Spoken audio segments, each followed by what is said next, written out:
You know that common rule we all hear about for a happy relationship? Well, what if it's missing something? Something absolutely crucial. Today, we're going to dig into a really popular belief about human connection and see if it actually tells the whole story.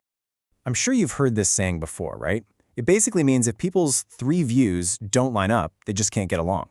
It's become this go-to test for compatibility in friendships, romance, you name it. So let's just quickly break down what these famous three views actually are. All right, so let's start with this foundational rule. We're going to break down the three views that so many people see as the absolute pillars of any good, harmonious relationship. Okay, first up is your worldview. The easiest way to think about this is it's the lens you see the world through. It's your fundamental take on how everything works, what you believe is true, and just your general perspective on reality. Next, we have the life view. Now, if the worldview is about how you see the world out there, the life view is all about how you see your place in it. What's your purpose? What are you trying to achieve? It's basically your personal mission statement. And rounding out the three, we have values. This one is your internal compass. It's that gut feeling of what's right and wrong, what's good or bad, and what's important versus what's not. Your values are what guide all those little decisions you make every single day. So you'd think if two people share the same worldview, the same life view, and the same values, they should be perfectly in sync, right? Well, let's put that idea to the test. And this is the million-dollar question, isn't it? If the answer is yes, then harmony should be a done deal. But what if it's not? What if there's some hidden variable, something we're not even thinking about? To really get to the bottom of this, let's dive into a little story. We're going to meet two characters, Zhang San and Li Si. And on the surface, you'd think they were a perfect match. So here's the setup. Both Zhang San and Li Si have the exact same main goal in life: get rich and use that money to live a happy, enjoyable life. So far, so good. They're totally on the same page. And just look at this. Their three views are a perfect mirror image. Their worldview, the world is a place for enjoyment. Their life view, the whole point is to be happy. Their values, money is the key to that happiness. On paper, you couldn't find two people more compatible. They're practically ideological twins. So they should get along perfectly, right? And yet, boom. This is where it all just completely falls apart. When we get down to the how, they couldn't be more different.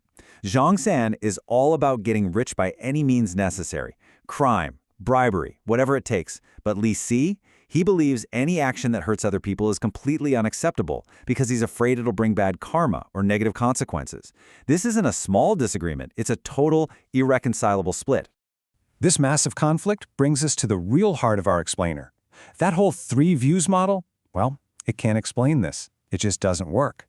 So what piece of the puzzle are we missing here? Let's just ask it plainly. Their goals were identical. Their core beliefs about the world, life, and values were exactly the same. So how in the world did one person end up willing to commit crimes while the other was committed to ethics? The answer, it turns out, is in a fourth, much deeper view. And here it is. This is the missing piece. The source material calls this the fourth view, or Sengmeng Guan, which you could translate as a view of life or maybe even an existential view. Now, it's not about your purpose in life, like the other view we talked about. No, this is about your perspective on life and death itself. It's about existence, time, space, and whether you believe this life is all there is. This is the view that quietly dictates our most fundamental principles. This table just lays it all out crystal clear. Zhang San's deep, underlying belief is basically, when you die, the light goes out. It's a you only live once philosophy, right? So of course, getting happiness now is all that matters. But Li Si, he believes in reincarnation, that life is a cycle, and your actions in this one will have consequences in the next. So for him, doing no harm is the most important thing. You see? Their actions are a direct, logical result of these clashing beliefs about existence itself.